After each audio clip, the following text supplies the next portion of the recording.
Comment l'incendie de Notre-Dame de Paris a-t-il commencé? Les enquêteurs démarrent leur investigation aujourd'hui. Maintenant que la cathédrale est sécurisée, les experts de la police scientifique et des pompiers vont enfin pouvoir examiner de près les débris, rechercher l'origine du feu. Selon le Canard enchaîné, l'une des hypothèses pointe un système de cloches électrifiées qui avait été installé provisoirement sous les toits.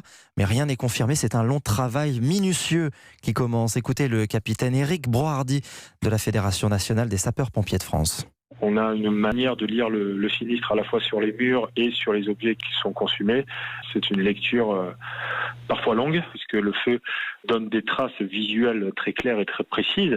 Et puis, on va dire, la stratification des fumées va être différente, qui va se voir, puisqu'on parle de traces blanches ou de traces noires. Et en fonction de la densité de ces couleurs-là, on peut très rapidement essayer de retrouver l'origine du sinistre et sa manière dont il a progressé. On peut trouver le foyer de l'incendie dans les débris de poutres, etc., qui se trouvent aujourd'hui au sol de Notre-Dame. On essaie toujours à un moment donné de reconstituer des débris, de redonner une histoire à la charpente en essayant de racoler l'ensemble des morceaux. Ça va reconstituer l'histoire. On va se fier aussi au plan de tracé de ce qui se faisait autrefois. Donc tout ça va permettre à un moment donné de le superposer par rapport à une situation actuelle.